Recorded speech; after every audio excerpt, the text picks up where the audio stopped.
Bonjour, je suis honorée au nom du département d'études romanes et classiques de l'Université de Stockholm de vous présenter nos interlocuteurs aujourd'hui. Lilian Thuram, président de la Fondation Éducation contre le racisme, Johan Schulin-Stierna, directeur de l'Institut pour l'environnement de Stockholm. Nos deux docteurs honoris causa sont tous deux profondément engagés dans des questions de société. Johan Schulin-Stierna, directeur de l'Institut de l'environnement, s'engage dans la problématique des questions climatiques. Lilian Thuram, président de la Fondation Thuram Éducation contre le racisme, s'engage dans la problématique des thématiques de discrimination. Tous deux croient en une certaine idée de la résilience. Christophe Prémat, enseignant-chercheur au département d'études romanes et classiques, a joué un rôle essentiel en contribuant en 2012 à établir les contacts qui permettront de faire venir Lilian Thuram en Suède. Cet échange contribuera à la mise en place d'un projet qui aboutira à la traduction et la publication en suédois du livre « Mes étoiles noires ». Anne-Carine Lescarmontier, enseignante à Franska skolan à Stockholm, interprète français-anglais et la voix anglaise de Lilian Thuram. I feel very honored to introduce our two speakers today in the name of a Department for Romance Studies and Classics at Stockholm University. Our two doctor honoris causa are both deeply engaged in addressing problematics relevant to our world today. Johan Schulin-Stierna, director of the Stockholm Environment Institute, tackles climate change. Lilian Thuram, president of the Thuram's Foundation Education Against Racism, tackles racism and discrimination. Both have a special idea of what resilience is.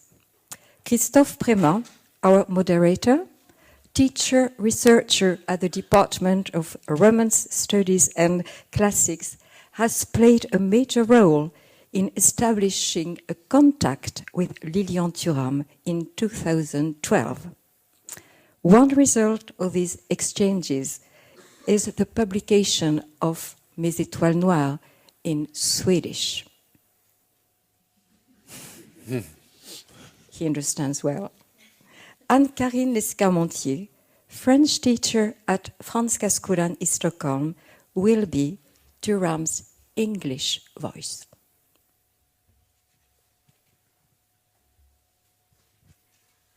Thank you very much, Françoise Suhl, who works at the Department of Romance Studies and Classics, and who is the specific guest for Lilian Thuram in order to have the title of Doctor Honoris Causa. So I will address you a few questions in French and English. And my first one will be in French, but when I will translate it in English.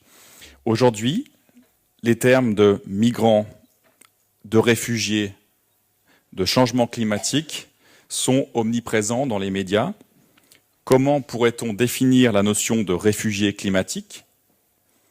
Et y a-t-il un lien entre le changement climatique et les migrations actuelles? Nowadays, the words migrant, refugee, and climate change are recurrent in the mediatic discourse. How would you define the notion of climate refugees? Is there a link between contemporary migrations and climate change? And I think, Johan, you could start to answer. Okay, thank you very much. First of all, also thank you to the department for inviting me also to this short lunch seminar on a very, very interesting topic, and having an opportunity to discuss it with you, Lilian, because we are connecting deep societal challenges with fundamental environmental challenges. There are clear linkages between climate change, environmental change, and problems related to migration.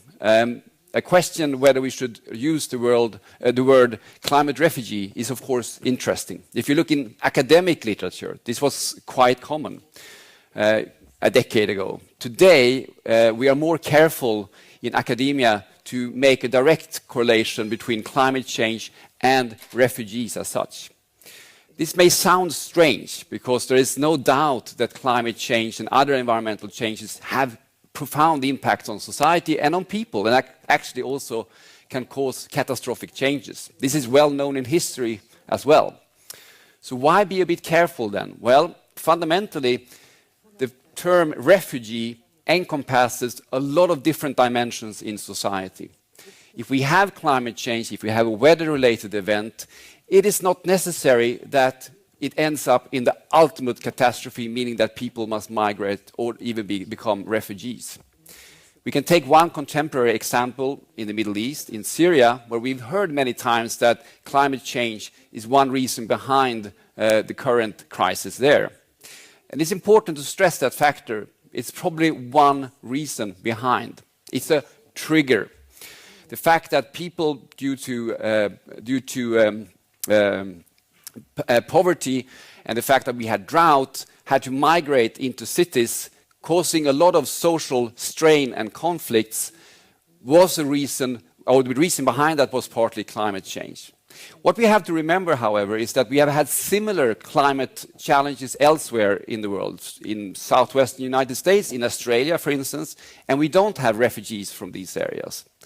So it is a matter of understanding the combination of broad societal challenges linked to poor governance, corruption, and other things such as racism, the fact that we have big social challenges and environmental issues that gives the result refugees. If we only link it to climate change, there is actually a risk saying that this is an external issue where political actors have very little control to actually deal with the problem that we are meeting.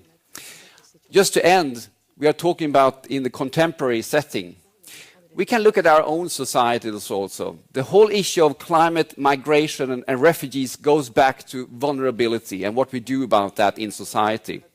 If we go back to this country in the 19th century, we had huge migration flows to North America.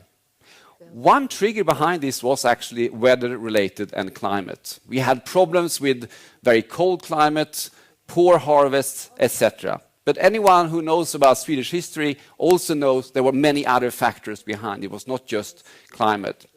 So history repeats itself, and climate will definitely be a trigger for conflict, to make societies vulnerable if we do not invest properly, and ultimately will also lead to even more migration and potentially, in particular in some vulnerable areas, to climate refugees.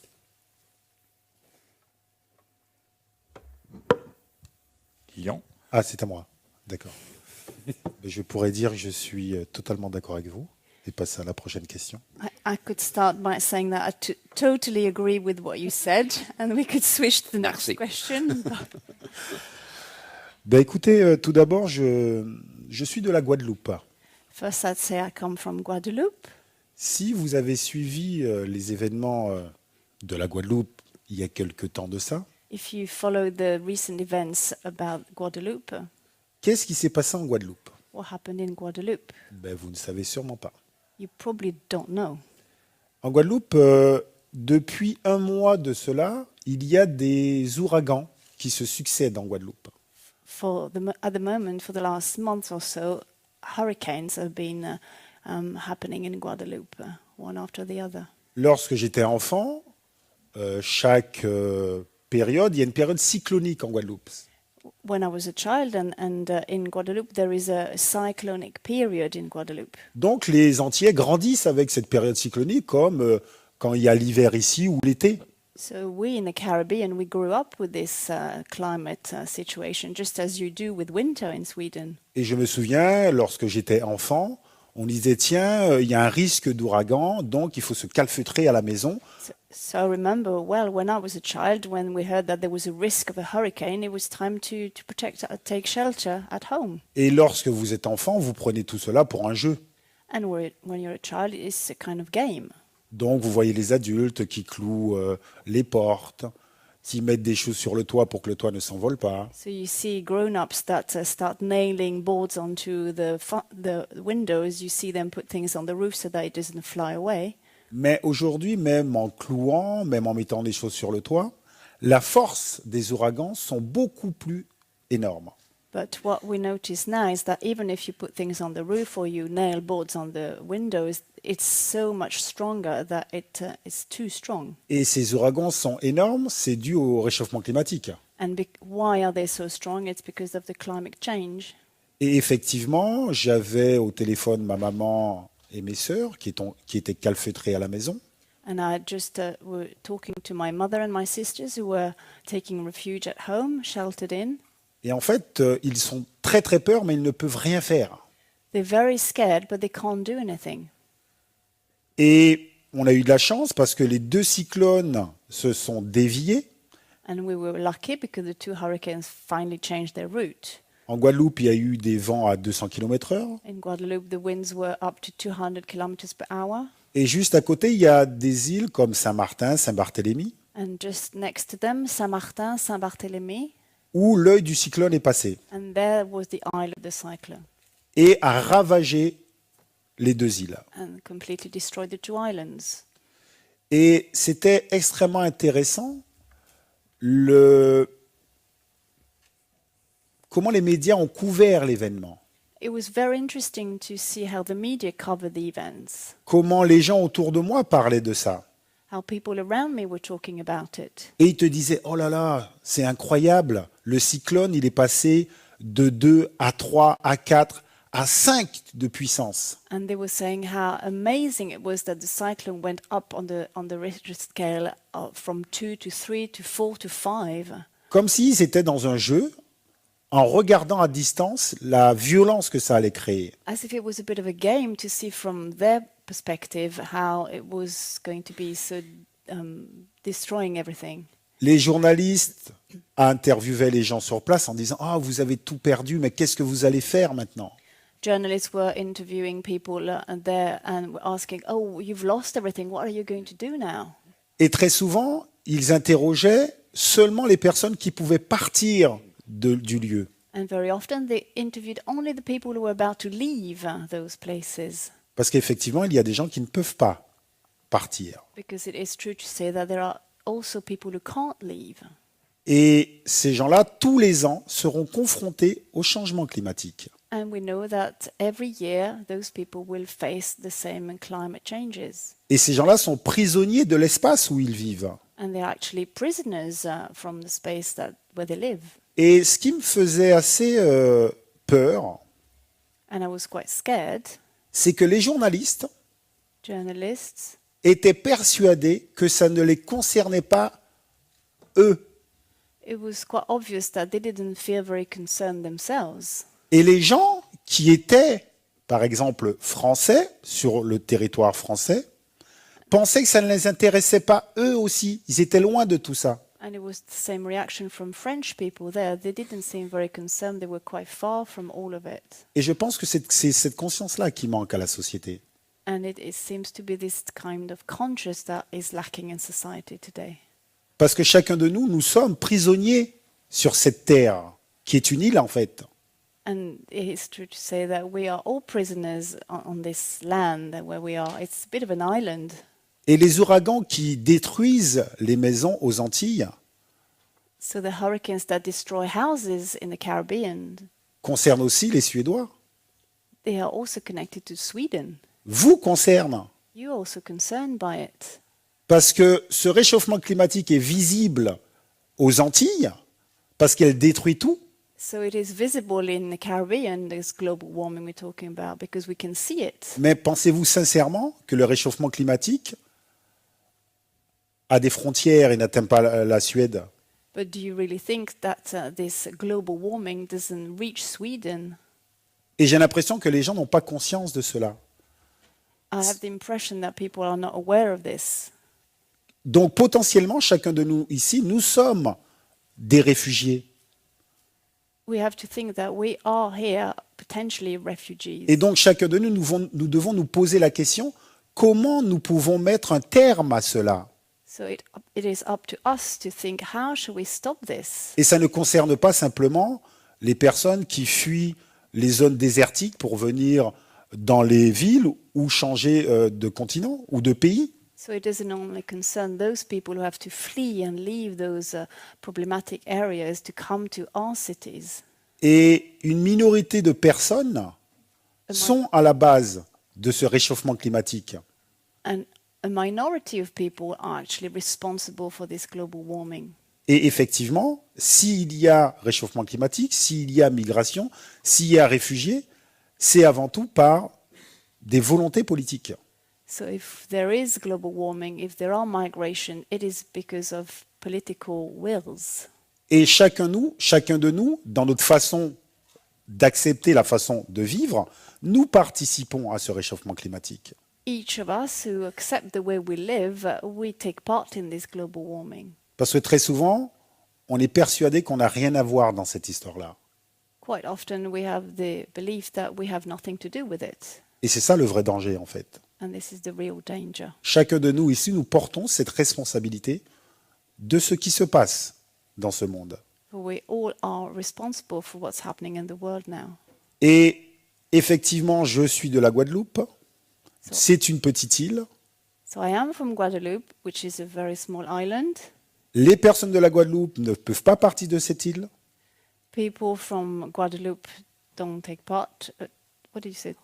Don't Ils ne peuvent pas partir de cette île. Can't leave this island. Et arrivera un jour où se posera la question, qui peut partir de la Terre? So one day will come this question, who can leave the planet Earth? Et vous savez, comme en Guadeloupe, ceux qui partent, c'est une minorité de gens qui partent. Those who leave Guadeloupe are a minority. C'est une minorité de gens qui ont la capacité de partir après le cyclone. It's only a minority that have the capacity to actually leave after the hurricane. Et la question est de savoir, est-ce qu'il y aura seulement une minorité de personnes qui pourra partir de cette terre? So the question is, will there be only a minority that will be able to leave this planet? Donc voilà pourquoi il faut se questionner à savoir s'il est temps de changer les choses. So the question is it time to question if it's time to change things? Thank you.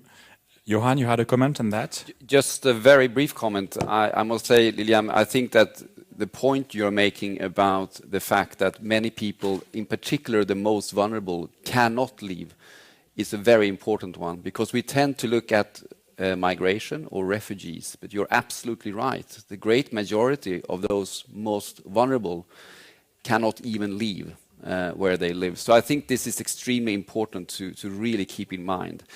Of course, ultimately, in low-lying islands or in low-lying areas, if the ocean really will cover them, they will be forced to leave. But I think this is a fundamentally very important point to make. And just on the last point, leaving planet Earth, it sounds maybe a bit, well, this would never happen, would it? But if you're looking at some studies being made about young people's perception about the future, there is actually quite a few people who believe that we do not have a future on this planet, and they see this as an opportunity. And I think you're right. Elon Musk is right now trying to look at this option, and clearly it will only be a small minority that can afford to follow him in that case. Merci beaucoup, Johan. Vous avez tous les deux insisté sur la question de la vulnérabilité sociale. Quelles seraient les conséquences, selon vous, quelles seraient les mesures possibles pour atténuer les conséquences sociales du réchauffement climatique, puisque nous en avons déjà? Both of you insist on the question of social vulnerability, and I think about what also Lilian said about Guadeloupe. What kind of public policies, or how could we attenuate the social consequences of the global warming, according to you? So, peut-être que Lilian peut commencer, et ensuite passer à Johan. Ah bon, c'est un piège. Pardon? Mais effectivement, je pense que la première des choses, So I think the first thing, c'est qu'on peut combattre le réchauffement climatique. we can actually fight global warming. Pour cela, comme je dis, il faut comprendre que notre façon de vivre crée ces problèmes. So first, we have to understand that the way we live actually creates the problem. Mais est-ce que nous sommes capables de moins consommer, par exemple? But are we capable of consuming less? Est-ce que nous prenons conscience que nous faisons partie de cette minorité de pays qui profitent de la grande majorité des matières premières dans le monde? Are we actually aware that we are part of this minority of countries that take advantage of a majority of other countries that have the resources? Et nous devons avoir aussi le courage de décortiquer le discours construit pour nous faire croire que le monde est comme elle est et on ne pourrait rien faire d'autre. And we also have to be brave enough to actually analyze this presentation of the world by some, and we could understand it in another way. Parce que si, effectivement, dans la société, il y a le rejet des immigrés, il y a les rejets des réfugiés, So if in society we observe the rejection of refugees, of immigrants, c'est qu'on ne comprend pas qu'il y a la possibilité de vivre sur cette terre, mais pour vivre sur cette terre et qu'il y ait moins de réfugiés, il faut partager les richesses du monde. so we have to understand that to be able to live on this planet and to live with refugees, we have to share resources. Et ce sont des rapports de force qui font que nous ne soyons pas obligés, nous, de partir sur d'autres continents. So it's a question of balance of strength, and then we have to understand that we don't need to leave. Et ces rapports de force se situent au niveau des politiques, And this balance lies amongst politicians se situent au niveau des multinationales. and amongst multinational companies. Et donc, pour changer la situation sociale, il faudrait que chacun de nous puisse s'intéresser fortement à la politique pour choisir la direction qu'on veut dans nos pays. So in order to change societies, we should all be very engaged in politics to actually choose which direction we want to follow. Sachant que c'est extrêmement compliqué, And of course, it is very complicated parce que le discours capitalisme because, of course, the capitalistic way of things, presentation, nous vend que c'est la meilleure façon de vivre. sells us or tries to sell us that it's the best way to live. C'est ça la vraie question, c'est-à-dire, est-ce que nous sommes ici capables de vouloir changer notre façon de vivre, partager les choses? It is the real question. Are we here capable of actually changing the way we live? Are we capable to share? Parce que tant que nous serons dans des politiques de prédation, As long as we stay in this predator way of behaving, il y aura des problèmes de société, there'll be social problems. mais ces problèmes de société se situent aussi dans nos pays, hein. But those social problems are already here in our countries. Ça, c'est très important aussi de le percevoir. It's very important to be aware of it. Johan, what we Thank you. It's a lot of interesting points, and maybe just to add a few. When we look at, so first of all, I would like to say this. I've been working for more or less 25 years. I started at this university, and my department was Department of Physical Geography, and climate was, of course, already there, a very important part of the work we did, and environmental issues. I'm actually very positive about the change, the understanding of the issue, to be honest, and the changes we see in terms of commitments, actions around the world. Far from enough, but there is a much more fundamental understanding of the importance of climate change and other environmental issues and the need to take action. Partly this is driven exactly by what you are describing, Lilian, a commitment and from many more actors than just governments. The fact that a lot more actors today really take the responsibility and see their responsibility in trying to address the fundamental issue. So we've had two major climate-related global meetings. One was in Copenhagen in 2009. It failed completely. The reason being that it was very top-down. it was focusing very much on actions related to climate from a very negative perspective, talking about sharing burden for the transition, talking about all the costs associated with it, and all the social challenges. 6 years later, we had a very successful global meeting in Paris, really agreeing on the Paris agenda. In 6 years, we got a complete shift of mind globally. Two reasons behind this really was, one, technology development, which has been extremely rapid. Technology does not solve everything, it's absolutely clear, and this is an interesting discussion in itself, how much can be technology and how much is related to behavior, for instance. But technology development, the fact that solar fell by 80% between, the price of solar fell by 80% between 2009 and 2015 was a key driver there. Much more optimistic. Suddenly the transformation was possible and actually made sense, even from an economic point of view. The second biggest shift was the commitment and the pressure from the private sector and from cities, other political actors closer to people, really taking away some of the political, you could say, responsibility or inaction from governments, and instead pushing the whole agenda from the corporate, city, local level. This is extraordinarily important. This is the only reason why we can still be optimistic about the fact that we will deal with the climate issue, even with a president like Trump. Because Trump is a classical top-down political figure leaving the Paris Agreement. But in his own country, in the US, you have hundreds of cities, companies, organizations remaining committed to push this agenda forward. So from that perspective, I'm quite optimistic. Just a very small thing on also adding on the consequences. We are talking very much about the transformation of society, the opportunities and possibilities that we have, the business opportunities it generates. What we need to also keep in mind is that a transformation, even if it's a positive one, to a low-carbon society, also can have adverse effects on people in society. People being left out, people not being included, people losing their jobs because of this.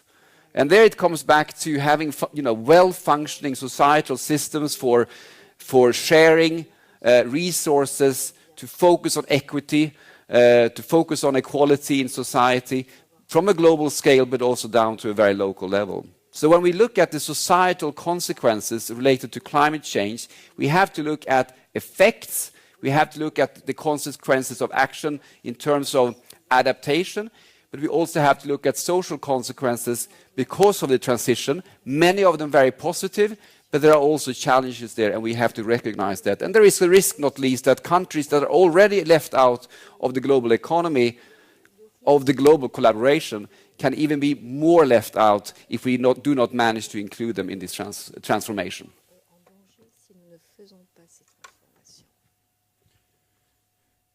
Merci. Donc, je vois que vous avez une bonne discussion sur la différence entre l'agenda politique, finalement, qui est pris au sérieux et qui a complètement changé depuis quelques années, et puis la prise de conscience citoyenne, qui est relativement inégale. Est-ce que vous pensez que dans cette optique, on pourrait définir des biens communs universels pour arriver justement à ce meilleur partage de ressources? So you see, we have a very interesting discussion now between the shift in the political agenda that you presented and the citizen understanding of the problem. But we still have very strong challenges in terms of inequalities. So do you think that we could have a definition of what we call the common goods so that we can share the resources in a better way? So maybe I will address the question to you, Johan. Okay, thank you. This it's a big issue, no doubt. The whole issue of common goods and what it means and what it implies. I think you can look at it from various perspectives. One thing more fundamentally that it introduces, I think, and you partly touch upon this also, Lilian, is a more in-depth discussion related to ethics around this, also the individual level, how we behave, how we perceive things, what rights we have, etc. Looking at it from sort of a natural resources perspective, there are also many different dimensions in this. There are common goods that you could say we do have quite a lot of control over as a global society. Oceans, for instance, the open seas. We have, to a certain extent, also the atmosphere, which is a shared resource, and you can question what is the common good perspectives in the way we are dealing or treating the atmosphere. Also, deep space sometimes is seen as a common good, although I would say we have quite limited influence on deep space, even though some things we do not. Anyway, but then there are also basic resources that, without which we cannot survive as humans. And here you have strong linkages to the whole climate issue. Water, land, biodiversity. All these are also very strong economic resources, and the whole issue of having control over them. Some are even very complicated because they transfer across borders, like rivers, transboundary waters, but also oceans and biodiversity. I also think there is a generational perspective in this, and the exploration of resources, of natural resources, to a large extent, do not account for future generations. So what is the price that we are paying, or how do we invest to actually benefit also future generations from the benefits we take out of the natural resource? There is one interesting example of this. Unfortunately, it's linked to fossil fuels. And it's Norway and the oil fund they have. They set up this fund very clearly to make sure that the benefits from the exploration that they do in terms of oil and natural gas will also benefit future generations. So it's an interesting thinking where they actually take, in principle, they look at the resources they have as a common good to a certain extent, where they also imply that there is an intergenerational dimension into this. So it is clear that we need to have a completely different discussion around how we manage, how we exploit, and how we benefit from key natural resources and also from key functions of the planet. I'm sure there are some legal experts in the room that would have a lot of views on this.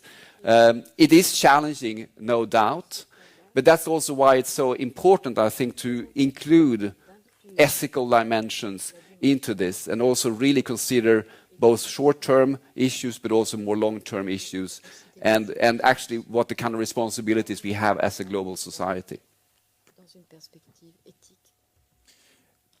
Lilian, donc d'un point de vue par rapport à votre action et votre engagement sur la lutte contre les discriminations, comment est-ce que vous envisageriez la question des biens communs universels? Comme je vous ai dit tout à l'heure, je suis des Antilles. So just as I said before, I'm from the Caribbean. Les Antilles ont une histoire qui raconterait un peu l'histoire du monde. The history of the Caribbean is a bit of the history of the world.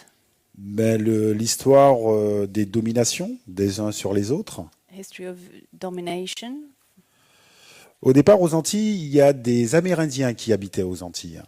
So first, in the Caribbean, we're talking about Amerindians. En Guadeloupe, aujourd'hui, il n'y a plus aucun Amérindien. And now in Guadeloupe, there is not one left. Ils ont été tous massacrés. They were all massacred. Après, on a ramené des hommes et des femmes venus d'Afrique. After that, we took men and women from Africa. Qu'on a mis en esclavage aux Antilles. Who became slaves in Africa. Donc, in the Caribbean, sorry. Donc certaines personnes avaient décidé que la terre guadeloupéenne leur appartenait. So some people had decided that the land of Guadeloupe belonged to them. Ils avaient décidé que les hommes et les femmes d'Afrique leur appartenaient. They also decided that the people in Africa belonged to them. Pour faire leur business. In order to do business. Et je dois avouer que, pour moi, le bien commun le plus important à ne jamais oublier, et que souvent on oublie, So for me, the most important common good, the most important we must never forget, c'est nous, les êtres humains. it's us, people. C'est ça le bien commun, le plus important qu'on peut avoir. The most important common good. Ça veut dire que toutes les réflexions devraient être autour de l'être humain. Comment, effectivement, on peut subvenir à tous les êtres humains. So the key reflection should all be around people, the human beings, and how to make them well, how to provide to their needs. Et historiquement, ce n'est pas le cas. And historically, it's not the case. Historiquement, il y a certains qui ont décidé que le monde leur appartenait Historically, some decided the world belonged to them, et qu'on pouvait faire n'importe quoi au nom de s'accaparer les richesses des autres. and that anything could go in the name of ownership of other people's goods. Le pétrole appartient à qui? Pas à tout le monde, hein. Who oil belongs to whom? Not to everyone.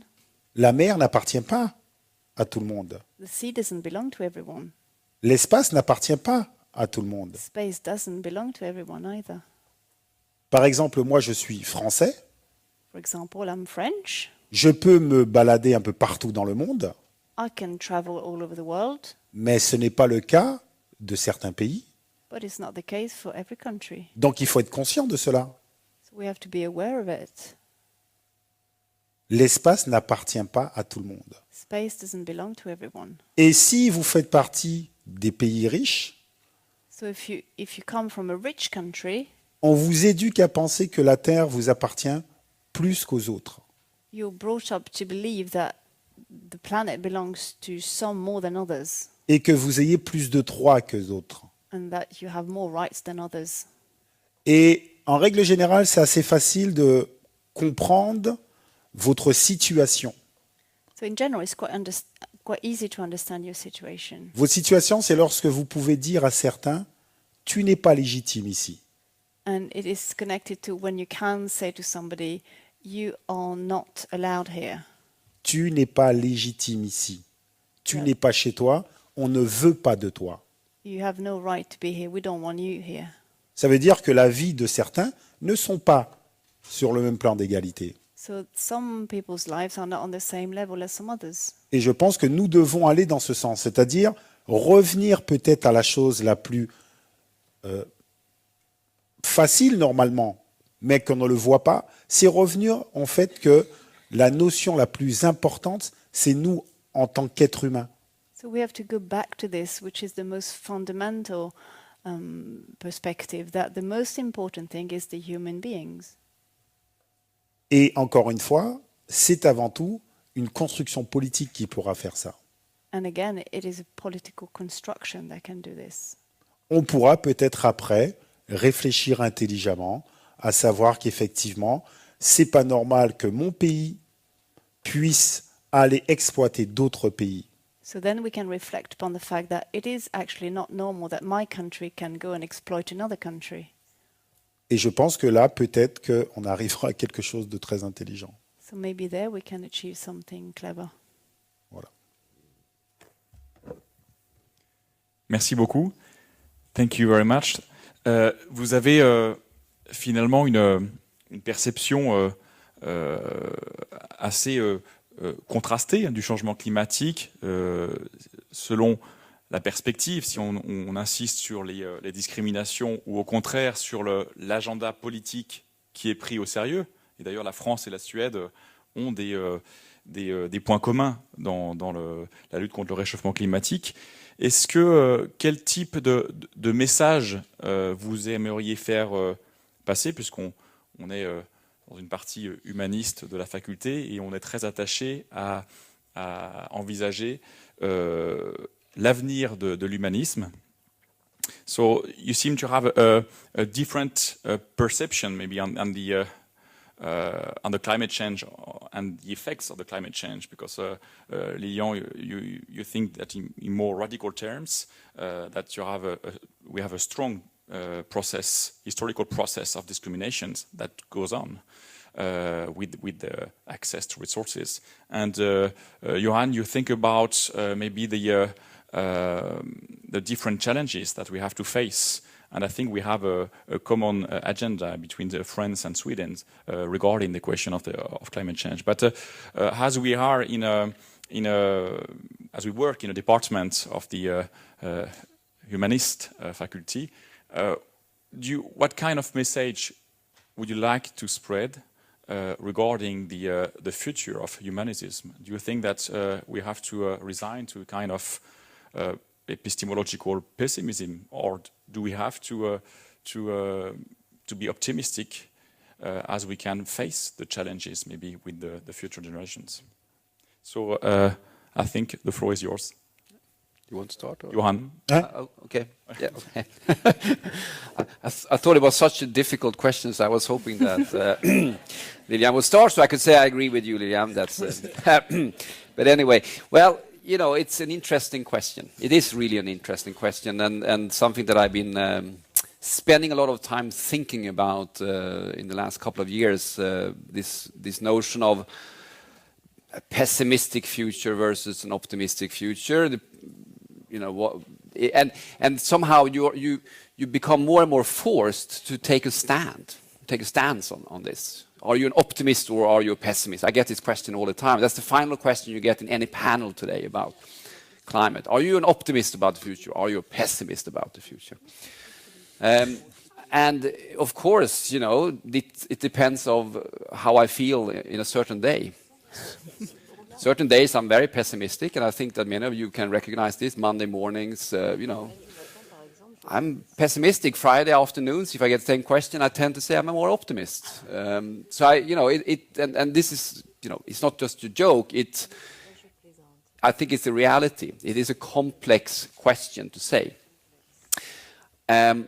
I am more optimistic today than I was a few years ago, and I've given some examples of why I think there are good reasons to be more optimistic. I think there is a stronger, when it comes to climate and environment, there are other things that I would not say I'm more optimistic when it comes to what is happening in the world and politics and so on. But in terms of climate, environment, I am more optimistic.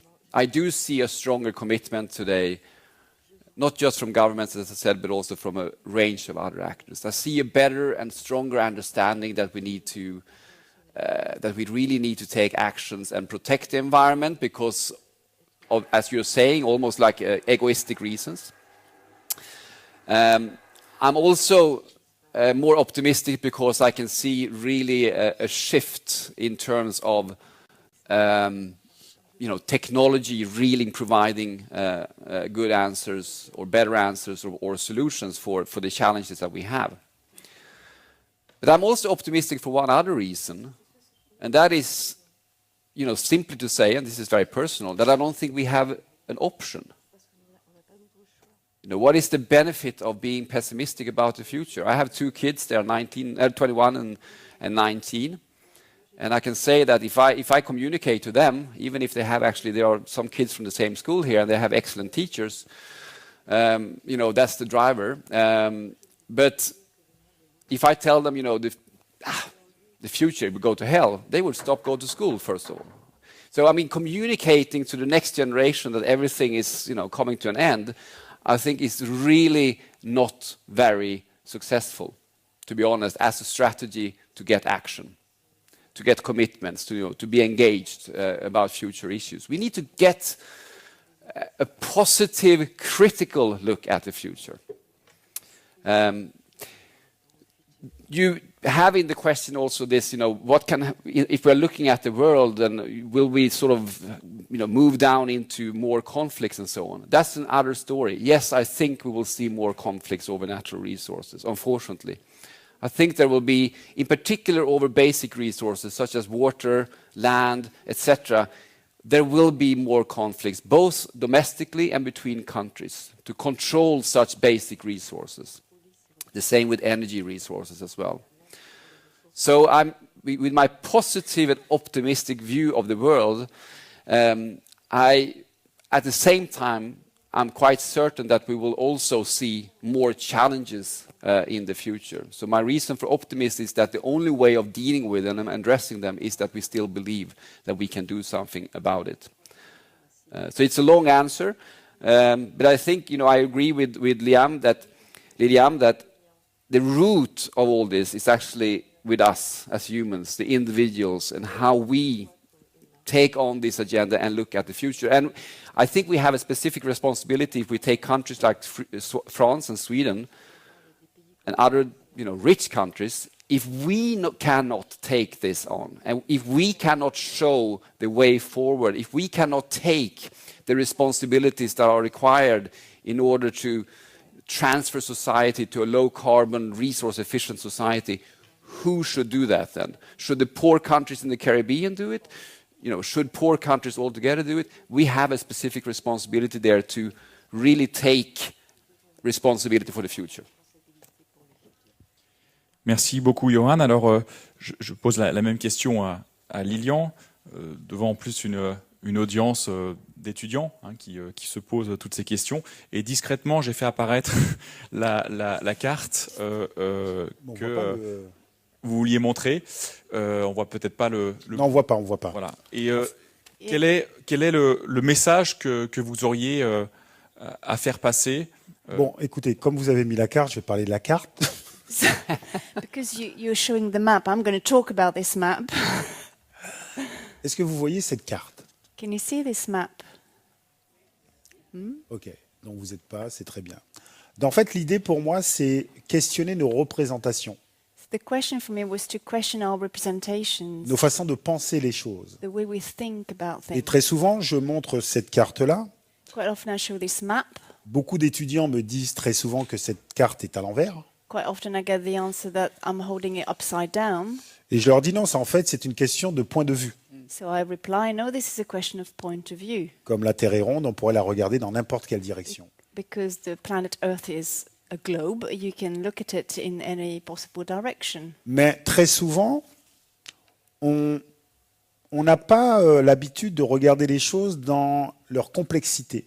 But quite often we're not used to look at things in a complex way. Et par exemple, les cartes traditionnelles que vous connaissez, en règle générale, So let's say that the traditional maps that you're familiar with, très souvent, les gens ne savent pas que l'Amérique du Nord est agrandie, quite often they're not aware that North America has actually been increased in size, l'Europe aussi. Europe as well. L'Europe est mise au centre. Europe is put at the center. C'est juste pour dire que tout autour de nous, il y a des représentations qui nous emmènent dans une façon de penser le monde. So all around us we are faced with representations that take us to a certain way of looking at the world. Et moi, je suis assez confiant dans l'avenir So I am quite positive about the future parce que je pense qu'il y a de plus en plus de personnes qui sont attentives à cela. because I think more and more people are aware of this. De plus en plus de personnes ont une multitude d'informations. More and more people are very well informed. Donc, il y a une confrontation dans les choses. So they are confronting things with one another. Et je suis aussi, je dirais, positif dans la façon de penser. So I'm also positive in the way of thinking. Quand je vois, par exemple, qu'il y a un président comme Donald Trump, When I see that there's a president like Donald Trump, ça permet aux gens de voir la réalité parfois de certains politiques. so it makes them realize the reality of certain politicians, Et que certains politiques peuvent être très dangereux. that some politicians can be very dangerous. Et qu'ils doivent absolument s'intéresser à la politique. So it's very important to be interested in politics. Parce qu'effectivement, si plusieurs pays avaient des présidents comme Donald Trump, So if more countries had presidents like Donald Trump, ce serait extrêmement dangereux pour notre île, la Terre. it would be very, very dangerous for our island, Et donc planet Earth. voilà pourquoi, effectivement, il faut savoir que ça va passer par une prise de conscience collective. So it is important to think that it is going to go through a collective awareness. Et très souvent, ce ne sont pas les politiques qui font changer les choses. And very often it's not politicians that make things change. C'est la masse, c'est nous. It's mass people, it's us. Et moi, je suis bien placé pour le savoir, encore une fois. Je suis des Antilles. And I think I can talk about it because I am from the Caribbean. Et le soulèvement des esclaves ont fait que, effectivement, il y a eu la fin de l'esclavage. And there it was because the slaves rebelled that there was the end of slavery. Et je crois qu'il faut inviter les jeunes générations à être en résistance. So I think we have to invite the younger generations to resist. Et ce sont souvent les résistants qui font basculer les choses. And it's quite often the resistance that make things change. Et les résistants commencent à être très peu au début. To start with, there are very few resistance. Et lorsque les résistants finissent par faire basculer la politique, But when they manage to change politics, tout d'un coup les gens se disent « moi aussi j'ai été résistant ». and suddenly it's amazing to see how many people claim to have been resisting. Et moi je crois en un pouvoir extraordinaire de l'être humain. And Moi I j'ai think- confiance totalement dans cette capacité à ne pas se laisser faire. And I'm confident that we have human beings, we have this capacity not to let things happen, not to. Parce qu'il y a une chose toute simple, c'est qu'on est condamné à survivre, donc on n'a pas le choix. Because we're condemned to fact. survive, so we have no choice. Donc j'ai confiance. So I'm confident. As long as you don't use this map to say that, well, you know, Trump may turn things upside down the way he. But I must say, I think. But I think Trump, that il this is comprendrait pas ça. extremely. I mean, this is extremely important, and you know, having these kind of visuals just to open up minds. I tend to use a picture that a spacecraft took from Saturn, Cassini, that committed suicide, by the way, the spacecraft a couple of weeks ago. But it took a picture on the Earth from Saturn, 1 billion kilometers away, and seeing that small dot in space puts a completely different sort of perspective of statements such as making America great again. Ouais. In the name of the Department of Roman Studies and Classics, I would like to thank both of you, to congratulate for the title that you are awarded. And I think that's a very good conclusion. I really like this positive, critical view that both of you share, because we don't have any choice now. So thank you for the audience, and thank you very much for this conference. Thank you very much. Thank you. Thank you. Thank you. C'était parfait.